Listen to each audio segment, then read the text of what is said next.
foolish Tootles was standing like a conqueror over Wendy's body when the other boys sprang, armed, from their trees. "You are too late," he cried proudly. "I have shot the Wendy.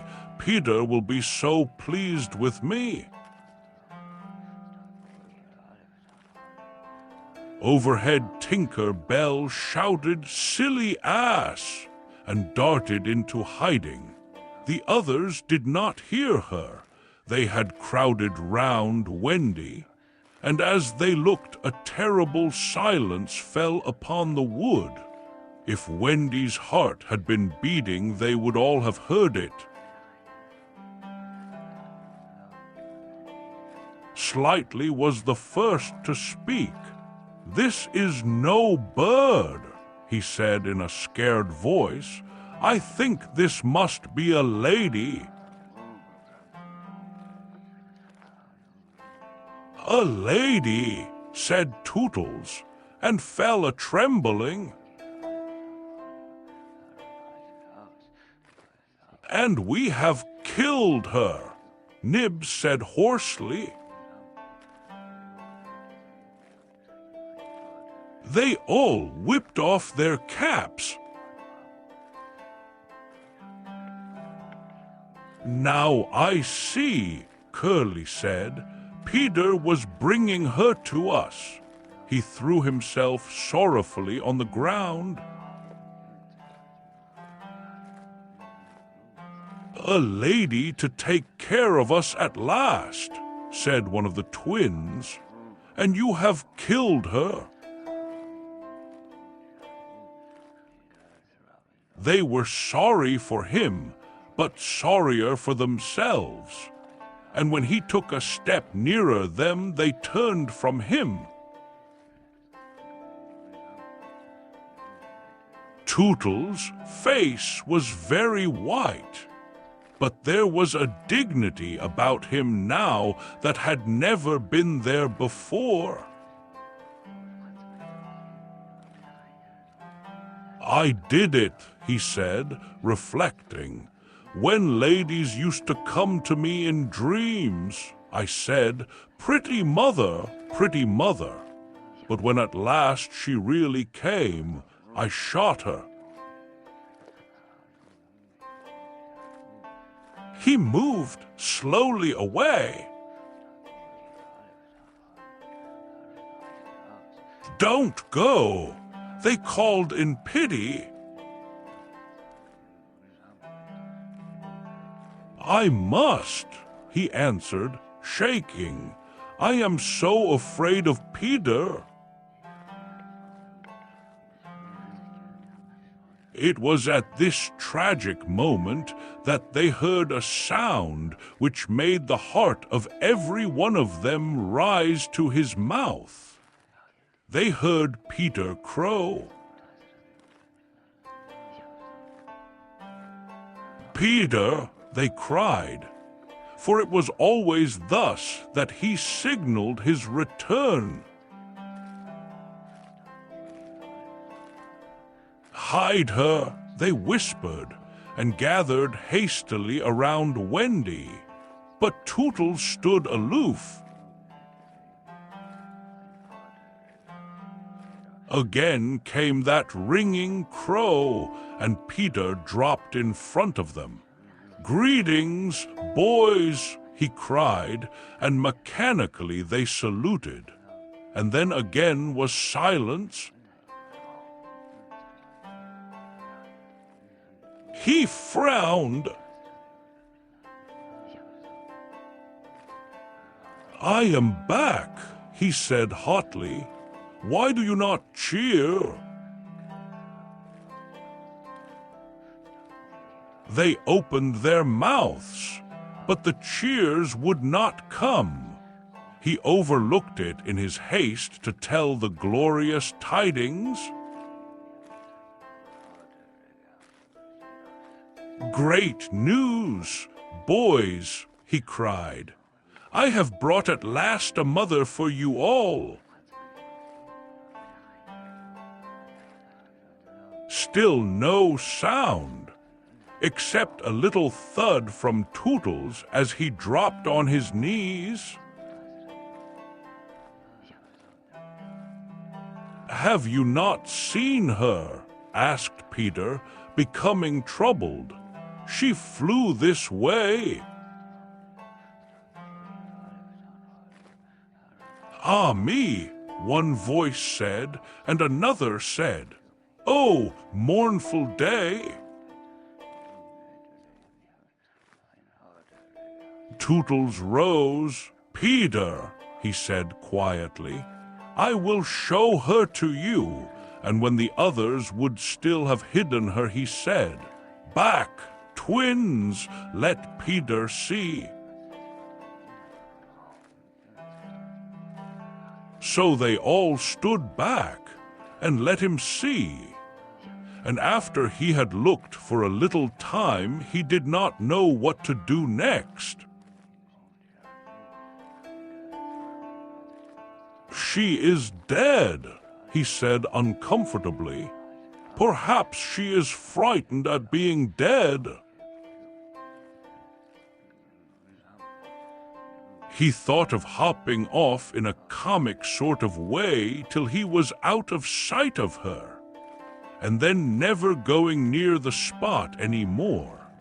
They would all have been glad to follow if he had done this. But there was the arrow. He took it from her heart and faced his band. "Whose arrow?" he demanded sternly. "Mine, Peter," said Tootles on his knees.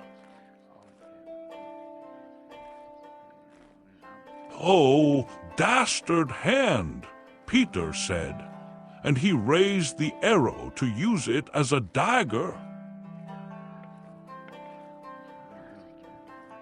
Tootles did not flinch. He bared his breast. "Strike, Peter," he said firmly. "Strike true." Twice did Peter raise the arrow, and twice did his hand fall. "I cannot strike," he said with awe. "There is something stays my hand." All looked at him in wonder, save Nibs, who fortunately looked at Wendy. "It is she," he cried, "the Wendy lady. See, her arm." Wonderful to relate, Wendy had raised her arm. Nibs bent over her and listened reverently. "I think she said, 'Poor Tootles,'" he whispered.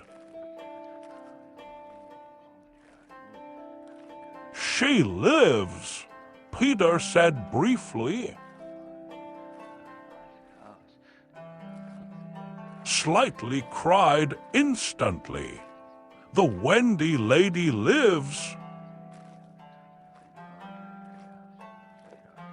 Then Peter knelt beside her and found his button. You remember she had put it on a chain that she wore round her neck. "See," he said, "the arrow struck against this. It is the kiss I gave her. It has saved her life." "I remember kisses," Slightly interposed quickly. "Let me see it. That's a kiss." Peter did not hear him. He was begging Wendy to get better quickly, so that he could show her the mermaids. Of course she could not answer yet, being still in a frightful faint, but from overhead came a wailing note. Listen to Tink, said Curly. She is crying because the Wendy lives. Then they had to tell Peter of Tink's crime, and almost never had they seen him look so stern. Listen, Tinker Bell, he cried. I am your friend no more, begone from me forever. She flew on to his shoulder and pleaded, but he brushed her off. Not until Wendy again raised her arm did he relent sufficiently to say, Well, not forever, but for a whole week. Do you think Tinker Bell was grateful to Wendy for raising her arm? Oh dear no, never wanted to pinch her so much. Fairies indeed are strange, and Peter, who understood them best, often cuffed them. But what to do with Wendy in her present delicate state of health? Let us carry her down into the house, Curly suggested. I said slightly, that is what one does with ladies. No, no, Peter said, you must not touch her. It would not be sufficiently respectful. That, said slightly, is what I was thinking. But if she lies there, Tootles said, she will die. Aye, she will die, Slightly admitted, but there is no way out. Yes, there is, cried Peter. Let us build a little house round her. They were all delighted. Quick, he ordered them, bring me each of you the best of what we have. Gut our house, be sharp. In a moment they were as busy as tailors the night before a wedding. They scurried this way and that, down for bedding, up for firewood, and while they were at it, who should appear but John and Michael? As they dragged along the ground, they fell asleep standing, stopped, woke up, moved another step, and slept again. John, John, Michael would cry, wake up! Where is Nana, John, and Mother? And then John would rub his eyes and mutter, it is true, we did fly. You may be sure they were very relieved to find Peter. Hullo, Peter, they said. Hullo, replied Peter amicably, though he had quite forgotten them. He was very busy at the moment measuring Wendy with his feet to see how large a house she would need.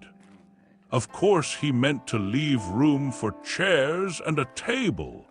John and Michael watched him. Is Wendy asleep? They asked. Oh, yes. John, Michael proposed, "Let us wake her and get her to make supper for us." But as he said it, some of the other boys rushed on carrying branches for the building of the house. "Look at them," he cried. "Curly," said Peter in his most captainy voice, "see that these boys help in the building of the house."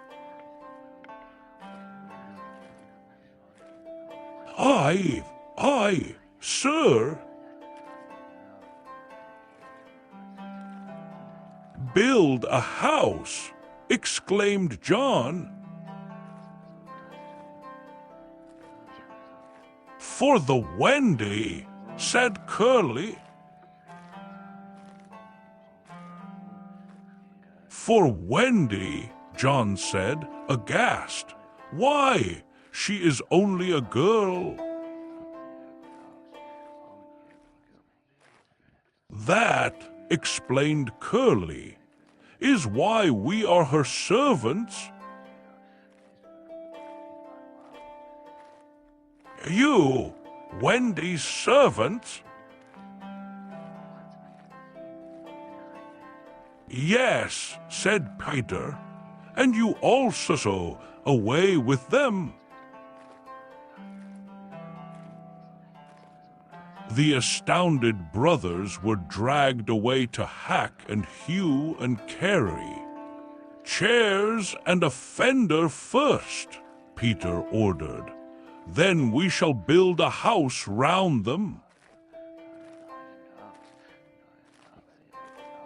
"I," said Slightly, "that is how a house is built. It all comes back to me." Peter thought of everything. "Slightly," he cried, "fetch a doctor." I, said Slightly at once, and disappeared, scratching his head, but he knew Peter must be obeyed, and he returned in a moment, wearing John's hat and looking solemn. "Please, sir," said Peter, going to him, "are you a doctor?" The difference between him and the other boys at such a time was that they knew it was make-believe, while to him make-believe and true were exactly the same thing. This sometimes troubled them, as when they had to make-believe that they had had their dinners. If they broke down in their make-believe, he rapped them on the knuckles. "Yes, my little man," Slightly anxiously replied. "Who had chapped knuckles?" "Please, sir," Peter explained, "a lady lies very ill." She was lying at their feet, but Slightly had the sense not to see her. "Tut, tut, tut," he said, "where does she lie?" "In yonder glade." "I will put a glass thing in her mouth," said Slightly, and he made believe to do it, while Peter waited. It was an anxious moment when the glass thing was withdrawn. "How is she?" inquired Peter. "Tut, tut, tut," said Slightly, "this has cured her." I am glad, Peter cried. I will call again in the evening, Slightly said. Give her beef tea out of a cup with a spout to it. But after he had returned the hat to John, he blew big breaths, which was his habit on escaping from a difficulty. In the meantime, the wood had been alive with the sound of axes. Almost everything needed for a cozy dwelling already lay at Wendy's feet. If only we knew, said one, the kind of house she likes best. Peter, shouted another, she is moving in her sleep. Her mouth opens, cried a third, looking respectfully into it. Oh, lovely! Perhaps she is going to sing in her sleep, said Peter. Wendy, sing the kind of house you would like to have. Immediately, without opening her eyes, Wendy began to sing. I wish I had a pretty house, the littlest ever seen, with funny little red walls and roof of mossy green. They gurgled with joy at this, for by the greatest good luck the branches they had brought were sticky with red sap, and all the ground was carpeted with moss. As they rattled up the little house, they broke into song themselves. We've built the little walls and roof and made a lovely door. So tell us, Mother Wendy, what are you wanting more? To this, she answered greedily, oh, really next I think I'll have gay windows all about, with roses peeping in, you know, and babies peeping out. With a blow of their fists they made windows, and large yellow leaves were the blinds, but roses... Roses, cried Peter sternly. Quickly they made believe to grow the loveliest roses up the walls. Babies! To prevent Peter ordering babies, they hurried into song again. We've made the roses peeping out. The babes are at the door.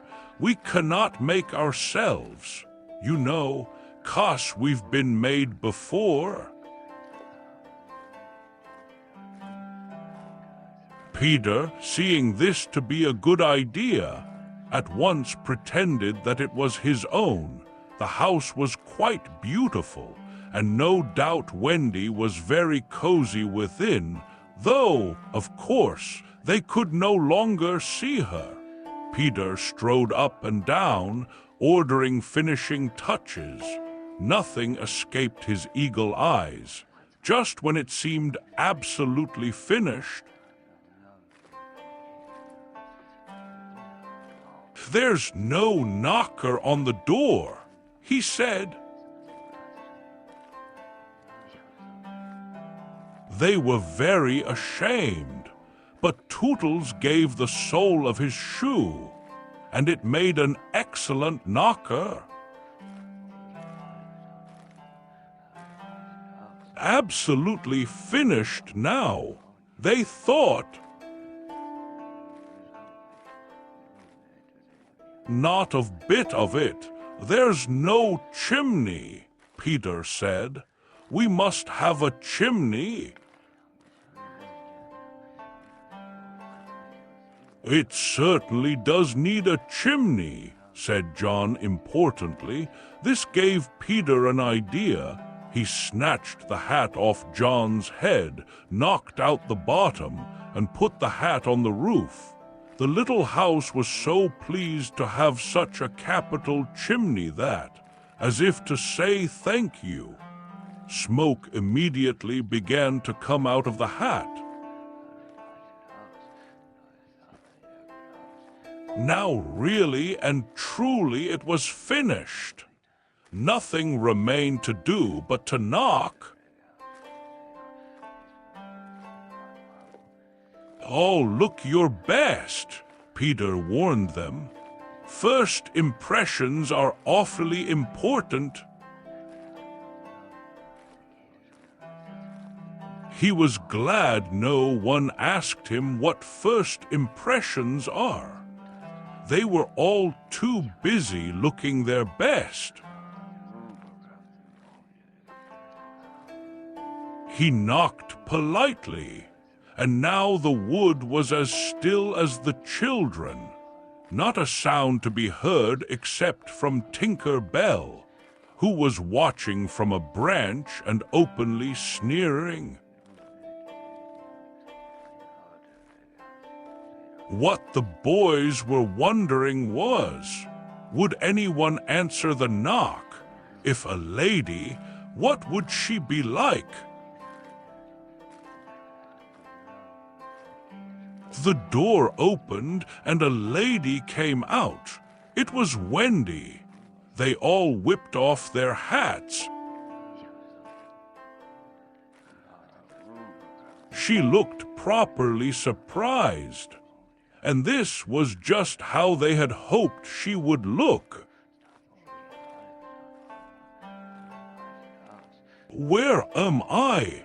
she said. Of course, Slightly was the first to get his word in. "Wendy lady," he said rapidly, "for you we built this house." "Oh, say you're pleased," cried Nibs. "Lovely, darling house," Wendy said. And they were the very words they had hoped she would say. "And we are your children," cried the twins. Then all went on their knees, and holding out their arms cried, "Oh, Wendy lady, be our mother." "Ought I?" Wendy said, all shining. "Of course it's frightfully fascinating. But you see I am only a little girl. I have no real experience." "That doesn't matter," said Peter, as if he were the only person present who knew all about it, though he was really the one who knew least. "What we need is just a nice motherly person." "Oh dear," Wendy said, "you see, I feel that is exactly what I am." It is," they all cried. "We saw it at once." "Very well," she said. "I will do my best. Come inside at once. You naughty children, I am sure your feet are damp, and before I put you to bed, I have just time to finish the story of Cinderella." In they went. I don't know how there was room for them, but you can squeeze very tight in the Neverland, and that was the first of the many joyous evenings they had with Wendy. By and by, she tucked them up in the great bed in the home under the trees, but she herself slept that night in the little house, and Peter kept watch outside with drawn sword, for the pirates could be heard carousing far away, and the wolves were on the prowl. The little house looked so cozy and safe in the darkness, with a bright light showing through its blinds, and the chimney smoking beautifully, and Peter standing on guard. After a time he fell asleep, and some unsteady fairies had to climb over him on their way home from an orgy. Any of the other boys obstructing the fairy path at night they would have mischieved, but they just tweaked Peter's nose and passed on.